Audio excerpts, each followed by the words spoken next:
Welcome back to the Deep Dive. Today we're getting into YouTube's story, pulling details from various sources to figure out how it became the giant it is now. Yeah, it's a fascinating journey, and maybe not what most people think. Definitely not. Our goal here is just to lay out the interesting bits, the core story. So where do we start? The beginning, I guess. Right. Forget today's YouTube for a second. Think February 2005. The original idea. A video dating site. Seriously, the tagline was tune in, hook up. Inspired by Hot or Not. Huh. It's wild to think about now. It really is. Shows how much things can change, you know? The initial idea often isn't the one that sticks. Exactly. And it really didn't stick. The first, 5 days, nothing. 0 videos uploaded. Yeah, a total content desert. So what did they do? Well, the founders got a bit desperate, I think. They offered cash, about $20, maybe $22. Right, to women on Craigslist in Vegas and LA, basically asking them to upload dating profiles. Crickets. Nobody bit. That plan just went nowhere. Which, in hindsight, was probably a good thing. It forced them to look at what was happening, even if it wasn't much. True. Because even though the dating idea failed, some people did start uploading other things. Like what? Oh, videos of their pets, maybe a vacation clip, just random life stuff. And the founders noticed this. Yeah, they saw this trickle of non-dating content and had that light bulb moment. Maybe this is the platform. So they pivoted. They basically said, okay, forget dating, just upload, well, anything. Exactly, an open platform. Yeah. And that decision, that was everything. It unleashed the whole user-generated content idea, didn't it? Totally. And the very, very first example of that was me at the zoo. Ah, yes, Jawed Karim, one of the co-founders, April 2005. Just him at the San Diego Zoo talking about elephants' trunks. It's 18 or 19 seconds long? Super simple, but iconic now. And here's a fun fact. The San Diego Zoo's comment on that video. Oh, yeah. It's now the single most liked comment on all of YouTube. How about that? That's brilliant. A little piece of internet history right there. Okay, so let's jump way forward. Today, April 2025, the scale is just staggering.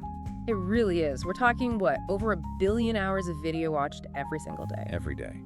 By over 122 million daily active users. Wow. And people are spending, on average, almost 20 minutes a day on there. Yep, about 19 minutes. And get this, most of that watching, 63% to maybe 70%, it's happening on phones. Mobile is just dominant, isn't it? Changes how everything works. And the money side is, huge. Ad revenue in 2023 was somewhere around $31 billion. Just ads. Just ads.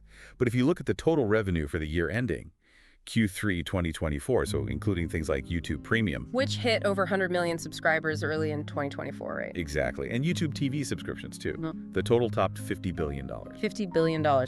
That's quite a jump from the $0.8 billion in ad money back in 2010. Massive growth. It shows how they've built this incredible economic engine. It wasn't always smooth sailing, though, was it? Remember that lawsuit? Oh, the YouTube one. Yeah, by 2006, this company, Universal Tube and Rollform Equipment. They owned YouTube.com, the actual domain, since '96. Right, and suddenly their site is getting hammered, 68 million hits because everyone was mistyping YouTube. Their servers must have just melted, so they sued.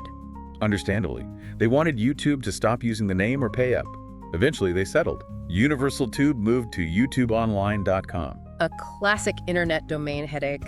Shows how fast things were moving. And the whole business model kept changing, too. Started with VC money. Then Google swooped in, 2006, paid $1.65 billion, a huge deal at the time. Seemed crazy then, maybe cheap now.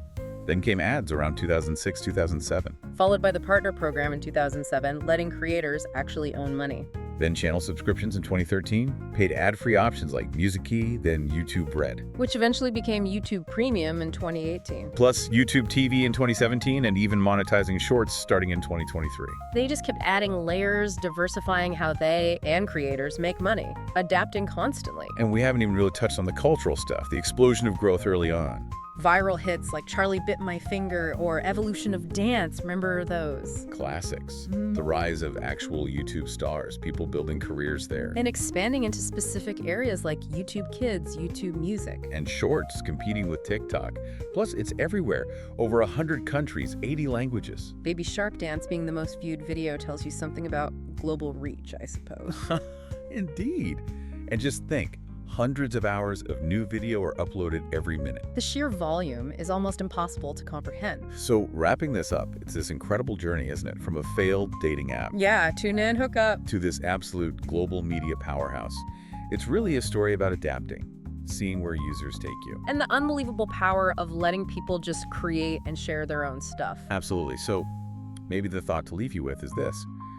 With that constant, unending flood of video information, entertainment, creativity, noise hitting the platform every single minute, what does that actually mean? What does it mean for the future of media, how we get information, maybe even how we understand the world or connect with each other? It's something to chew on.